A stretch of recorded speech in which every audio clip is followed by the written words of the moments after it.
ಇಂದೇ ಡೌನ್ಲೋಡ್ ಮಾಡಿ ಮತ್ತು ನಿಮ್ಮ ನೆಚ್ಚಿನ ಶೋಗಳನ್ನ ಆನಂದಿಸಿ. ನಮಸ್ಕಾರಗಳು. ನಾನು ಈ ನಾಟಕದ ಸೂತ್ರಧಾರ ಮತ್ತು ಮಾಲೀಕ. ಎಲ್ಲರಿಗೂ ನನ್ನ ಪ್ರೀತಿಯ ಪ್ರಣಾಮಗಳು. ಇವತ್ತು ನಾವು ನಿಮಗೆ ತೊಗಲು ಬೊಂಬೆ ಆಟ ನಾಟಕ ಪ್ರದರ್ಶನ ಮಾಡ್ತಾ ಇದೀವಿ. ಒಂದಾನೊಂದು ಕಾಲದಲ್ಲಿ ಚಿಕ್ಕಲ್ಸಂದ್ರ ಎಂಬ ರಾಜ್ಯದಲ್ಲಿ ಕರಿಬೇವು ಅಂತ ರಾಜನಿದ್ದ. ಆತ ನಮ್ಮ ನಿರಂಜನ್ಗಿಂತಲೂ ನೋಡಲು ಸುಂದರ, ಚತುರ, ಧೀರ, ವೀರ, ಶೂರ. ಆತನ ಹೆಸರೇ ಚಿ ಕಳ್ಳ. ಈ ಚಿ ಕಳ್ಳನಿಗೆ ಸರಿಯಾದ ಜೋಡಿ ಎಂದರೆ ಚಿ ಕಳ್ಳಿ. ಇವರಿಬ್ಬರು ಮೊದಲ ಬಾರಿಗೆ ಭೇಟಿಯಾದಾಗ, ಯಾರು ನೀನು? ನಾನೊಬ್ಬ ಬ್ರಹ್ಮಚಾರಿ. ನೀವು ಒಪ್ಕೊಂಡ್ರೆ ಆಗ್ತೀನಿ ಸಂಸಾರಿ. ನಾನು ಒಪ್ಪಿಲ್ಲ ಅಂದ್ರೆ ಇಲ್ಲಿಂದ ಪರಾರಿ. ಅಪ್ಪ ಮುರಾರಿ.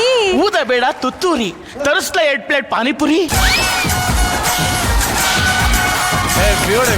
ಪ್ರಿಯತಮೆ, ಏನು ಮಾಡಿದೆ? ನಾಚುತ್ತಿರುವೆ. ಪ್ರಿಯತಮ, ನೀನೇನ್ ಮಾಡುತ್ತಿರುವೆ? ನಾನು ನಾಚಿಕೊಳ್ಳುತ್ತಿರುವೆ. ಒಬ್ಬರಿಗೊಬ್ಬರು ತುಂಬಾ ಪ್ರೀತಿ ಮಾಡುತ್ತಿರ್ತಾರೆ. ಕೆಲವು ದಿನಗಳ ನಂತರ, ರಾಜಕುಮಾರ, ನಿನಗೆ ನನ್ನ ಪ್ರೇಮ ಸದಾಕಾಲ ನೆನಪಿರುವುದು ತಾನೇ? ಯುವರಾಣಿ, ಅನ್ನ ತಿನ್ನುವ ಬಾಯಲ್ಲಿ ಬಿರಿಯಾನಿ ತಿನ್ನುವ ಮಾತನಾಡಬೇಡ. ನನ್ನ ಮೊದಲ ಹೆಣ್ಣು ನೀನೆ, ನನ್ನ ಕೊನೆಯ ಹೆಣ್ಣು ನೀನೆ.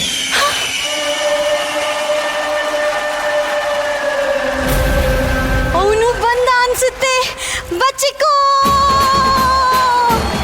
ಬಚ್ಚಿಕೋ.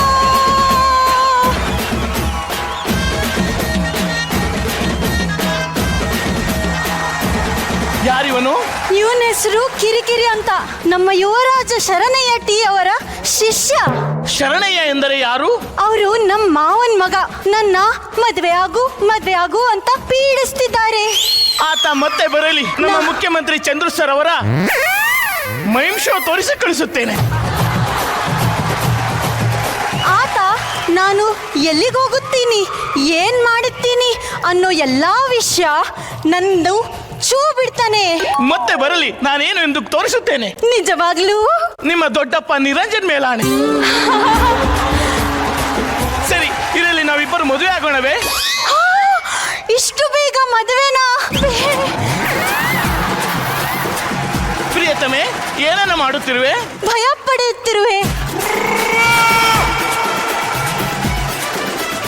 ನೀನೇನು ಮಾಡುತ್ತಿರುವೆ? ಬುಡದಿಂದ ಭಯವನ್ನು ಓಡಿಸುತ್ತಿರುವೆ.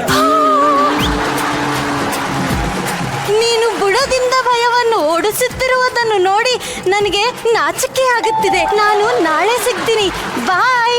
ಯುವರಾಣಿ, ನಾನು ಬರುತ್ತೇನೆ. ವೇಟ್. ಹೀಗೆ ದಿನಗಳು ಕಳೆದಂತೆ ಇವರಿಬ್ಬರ ಪ್ರೀತಿ ಇನ್ನು ಜಾಸ್ತಿನೇ ಆಯ್ತಾ ಹೋಯ್ತು. ಮತ್ತೊಂದು ದಿನ, ರಾಜಕುಮಾರ, ಓ ನನ್ನ ಸಿಹಿ ಮಾವು ರಾಜಕುಮಾರ, ಎಲ್ಲಿದೆಯಾ? ನಾ ಬಂದೆ, ಹೂ ತಂದೆ. ಪ್ರಿಯತಮೆ, ಏತಕ್ಕಾಗಿ ಅಳುತ್ತಿರುವೆ? ನಮ್ಮ ಮನೆಯವ್ರಿಗೆ ನಮ್ಮ ಪ್ರೇಮ ವಿಷಯ ಗೊತ್ತಾಗೋಗಿದೆ. ಯಾವನ್ ಹೇಳ್ದ? ಮೋಸ್ಟ್ಲಿ ಆ ಕಿರಿಕಿರಿನೇ ಹೇಳಿರ್ಬೇಕು. ಅವನು ಮತ್ತೆ ಬರಲಿ, ನನ್ನ ಪವರ್ ಅನ್ನ ತೋರಿಸುತ್ತೇನೆ.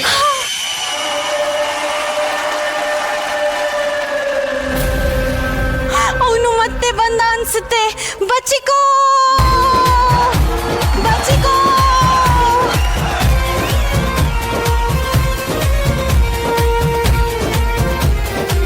ಇವಾಗ ನನ್ನ ಆಟವನ್ನ ತೋರಿಸುತ್ತೇನೆ.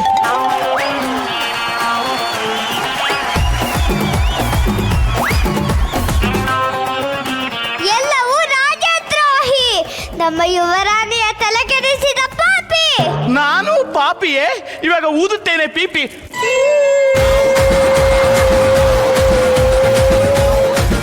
ಯುವರಾಜ, ಆ ಕಿರಿಕಿರಿಯನ್ನ ಸರಿಯಾದ ಪಾಠ ಕಲಿಸಿದಿರಾ. I love you.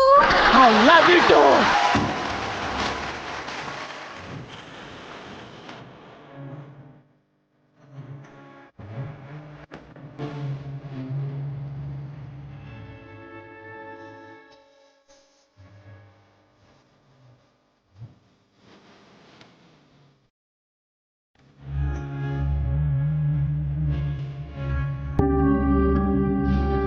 ಮಾಲೀಕರೇ, ನಮ್ನ ಯಾಕೆ ಟೊಂಕೋಗ್ ಆಗ್ತಾ ಇದ್ದೀರಾ?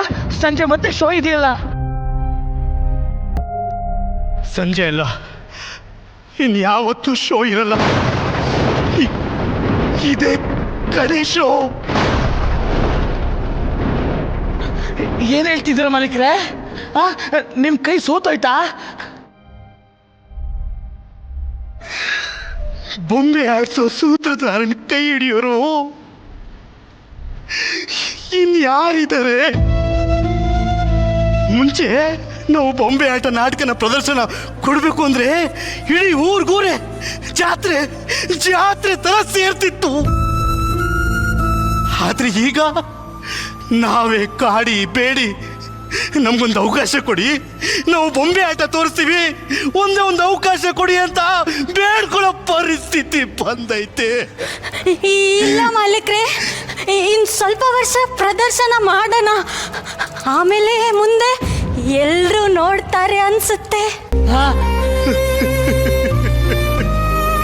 ಮುಂಚೆ ಎಲ್ಲ ನಾವೆಲ್ಲ ಸೇರ್ತಾ ಇದೀವಿ ಅಂದ್ರೆ ಹಬ್ಬ ಹಬ್ಬ ತರ ನಡೆಯೋದು. ಆದ್ರೆ ಈಗ ಹಾಳಾದ ಮೊಬೈಲ್ ಬಂದ್ಮೇಲೆ ನಿಮ್ಗಳ್ನಾದ್ರೂ ಯಾರು ನೋಡ್ತಾರೆ? ಯಾರು ನೋಡಲ್ಲ.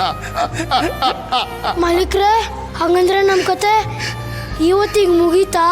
ಮುಗೀತು. ಸೂತ್ರಧಾರನ ಪಾತ್ರಕ್ಕೆ ತಕ್ಕಂತೆ ಕುಣಿಯುತ್ತಿದ್ದ ಗೊಂಬೆ ಇಂದಿನ ಮೊಬೈಲ್ ಹಾಗೂ AI ಯುಗದಲ್ಲಿ ಕೈಕಾಲುಗಳನ್ನ ಕಳೆದುಕೊಂಡು ಧೂಳು ಹಿಡಿದ ಹಳೆ ಪೆಟ್ಟಿಗೆ ಸೇರಿದ. ಮತ್ತೆ ಆ ಪೆಟ್ಟಿಗೆಯನ್ನ ತೆರೆಯೋರು ಯಾರು? ಗೊಂಬೆಗಳಿಗೆ ಮರುಜೀವ ನೀಡೋರು ಯಾರು? ಕಾಲವೇ ಎಲ್ಲದಕ್ಕೂ ಉತ್ತರ ನೀಡಬೇಕಿದೆ.